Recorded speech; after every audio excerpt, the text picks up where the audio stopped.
did not intend to write this evening, but have just heard of something that is worth recording. Something which must ever rouse in the mind of every true friend of liberty and humanity feelings of the deepest indignation and sorrow.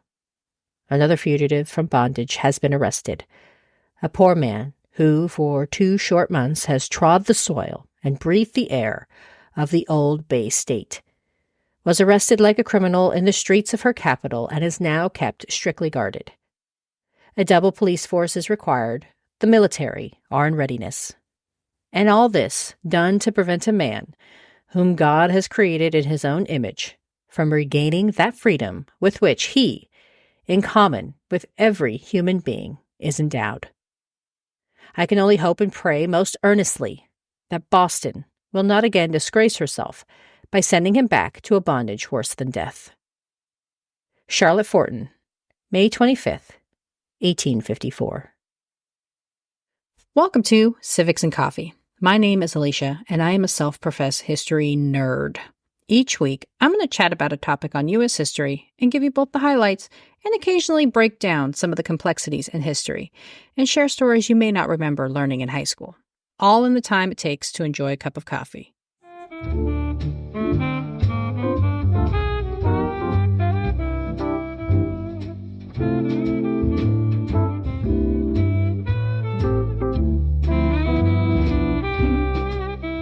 Hey everyone, welcome back. Just a few months after the Civil War began, thousands of enslaved individuals found themselves freed when Union soldiers successfully occupied the Sea Islands off the coast of South Carolina.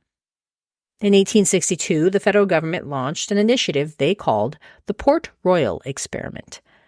Considered by some to be the quote-unquote dress rehearsal for Reconstruction, the government set up schools and other public services on the islands to be used by newly freed individuals and permitted their purchase and management of plantations.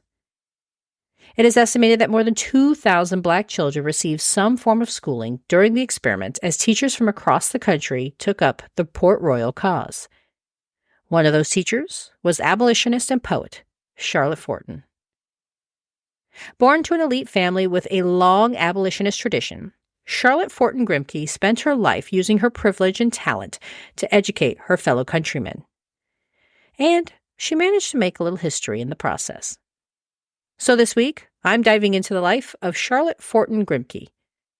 Who was she? Why did she pursue a teaching career? And what was her role in the Port Royal experiment? Grab your cup of coffee, peeps. Let's do this. Charlotte Louise Bridges Forten was born on August 17, 1837, to her father Robert Bridges Forten and mother Mary Virginia Wood. Known as Lottie in her youth, Forten was born into a amount of wealth and privilege not common for many black Americans of the period. The family wealth can be attributed to Forten's grandfather, James.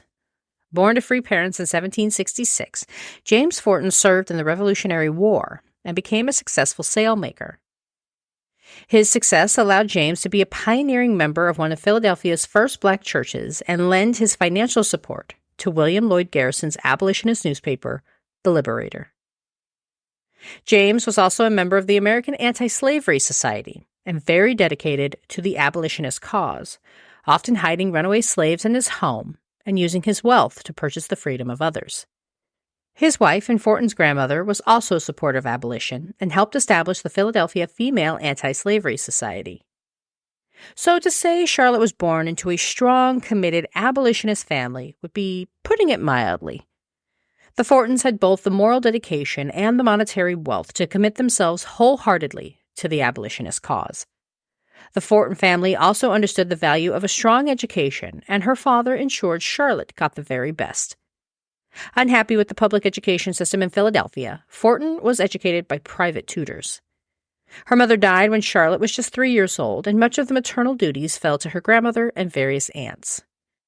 Coming from a strong abolitionist family, Forten was exposed to public lectures denouncing the ills of the slave system and was surrounded by major players of the abolitionist movement, including William Lloyd Garrison. When Charlotte was 16, her father moved her to Salem, Massachusetts, so that she could access a quality, integrated education. Living with yet another abolitionist leader and family friend, Charles Lennox Remond, Charlotte not only benefited from a robust classical education, but also learned more about the abolitionist movement by attending events sponsored by the Salem Female Anti-Slavery Society. Following in her grandfather's footsteps, Charlotte wrote poems that earned publication in Garrison's The Liberator. Forten was a prolific writer and kept an extensive diary detailing her life, creating a rich primary source for the historians of the future. Her journal is available to read online for free, and I definitely recommend giving it a once-over, as Forten provides some insight and details to the elite Black life largely underreported in the historical record. Forten was also an avid reader, more than once reading over 100 books in a single year. She was described by contemporaries as, quote, an excellent student, a lover of books. She has a finely cultivated mind, end quote. She graduated grammar school with honors in February of 1855 before deciding to follow her father's wishes and enroll in a program to become an educator. She studied at the Salem Normal School, now known as Salem State University, for 18 months, where she learned literature, math, and Latin, among other subjects, in her training to become a teacher. Her training served her well as Forten became the first Black woman to teach white children in Massachusetts when, upon graduating in 1856, Forten secured a position teaching at the Epps Grammar School of Salem. Forten taught at the school for 2 years before ill health required her to head home to Philadelphia. While teaching was largely seen as a temporary post for most middle and upper-class young white women, Forten had no such expectations. Despite coming from a wealthy family, Charlotte felt committed to education and was particularly interested in educating Black Americans. In her analysis of Forten's contributions to Black education, scholar K. Ann Taylor notes that, quote, educational attainments of all African Americans, gender notwithstanding, would be for the advancement and uplift of the race, end quote. In November 1861, the Union Army managed to wrestle control of the Sea Islands off the coast of South Carolina, which led to the emancipation of some 10,000 enslaved individuals. As a result of Union occupation, many of the island's white inhabitants fled, leaving the federal government with a prime opportunity to recreate a new system that could enable Black success. Taking advantage of the copious cotton fields permeating the area, the federal government allowed Black Americans to benefit directly from their labor, paying ex-slaves for the cotton they cultivated. In 1862, Union General Thomas West Sherman requested additional support for the population, including teachers. This was followed by Secretary of Treasury Salmon Chase appointing an attorney, Edward Pierce, to begin the Port Royal experiment. The initiative established hospitals and schools for former slaves and allowed them to buy and run the otherwise deserted plantations. The experiment sought to prove that formerly enslaved individuals could learn and become productive members of society and allow Black Americans to benefit from their labor on the island's various cotton fields. Forten knew she wanted to participate and originally petitioned the Boston Educational Commission in August of 1862 to approve her appointment. After being denied in Boston, Forten went to the Philadelphia Port Royal Relief Association, who did approve her appointment, and she set sail for the South Carolina Islands in October of 1862. Forten would be the only Black teacher to participate in the quote-unquote experiment, and was amazed and surprised at what she saw. Despite her own experience with racism, Charlotte was still fairly shielded from some of the harsher realities of the Black experience. And according to scholar Jane Duran, quote, there was a very little to prepare her for the crucial cognitive disruption it would cause, end quote. Forten seemed surprised about everything on the Sea Islands, from the plant life to the conditions of the formerly enslaved. Forten just could not believe what she was seeing. Forten worked as a teacher on the Sea Islands for 18 months before her health again mandated she take a step back and recover at home in Philadelphia. While in Philadelphia, Forten worked for the Teachers Committee of the New England Freedmen's Union Commission, where she served as a clerk from October of 1865 to October of 1871. She spent another year teaching in Charleston, South Carolina at the Shaw Memorial School before relocating to the nation's capital. While in D.C., Forten taught at the Preparatory High School for Negro Youth, the only college prep school for Black Americans located in the city. While teaching at the prep school, Charlotte also served as an assistant principal at the Sumner High School in the area. After a year of service, Forten moved on to gain federal employment with the Treasury Department in July of 1873. In doing so, Charlotte joined throngs of other women looking for stable, steady income that federal service provided. In fact, women working for the federal government may or may not be an upcoming episode, so stay tuned. Always making her own path, Charlotte Forten married late in life. On December 19, 1878, the 41-year-old Forten married Frances Grimke, who was just 28 years old at the time. Grimke was a Presbyterian minister with the 15th Street Presbyterian Church in D.C. If his last name sounds familiar, it is because he is the nephew of the famous abolitionist sisters Sarah and Angelina Grimke. I talked about the sisters with Kristen from the podcast Broadly Underestimated back in 2022. You should definitely take a listen if you want to know more about them and their activism. But getting back to Francis, he is also known for being one of the founders of the NAACP, and together, the couple would have one child, a little girl named Theodora Cornelia, who died just 6 months after she was born. The duo also shared a passion for social justice, and Francis may have been inspired by his wife, who was an early member of the National Association of Colored Women in 1896.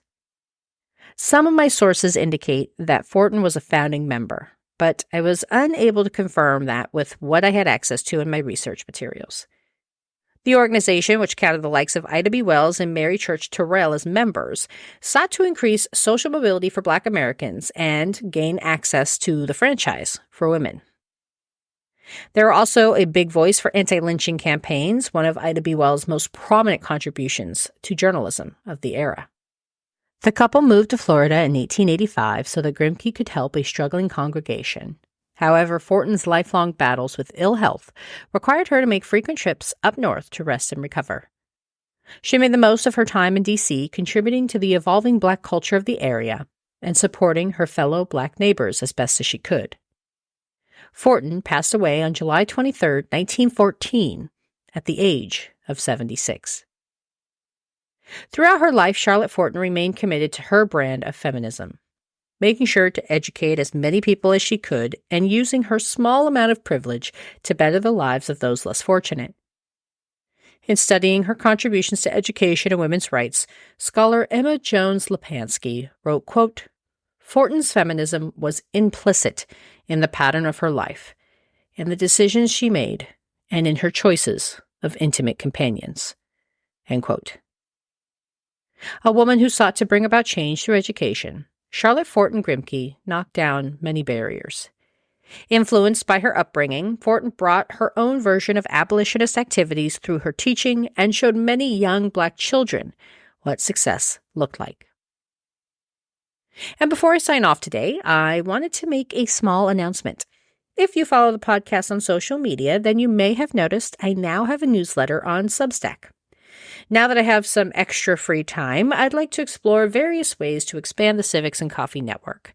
My goal is to send out a monthly blast about a historical topic and share a preview of where the podcast is headed. If you want to subscribe, head over to www.civicsandcoffee.substack.com. You can also head over to the show notes for this episode, where I will include a link for you to sign up. Thanks, peeps. I'll see you next week. Thanks for tuning in, and I hope you enjoyed this episode of Civics and Coffee. If you want to hear more small snippets from American history, be sure to subscribe wherever you get your podcasts. Thanks for joining me, and I look forward to our next cup of coffee together.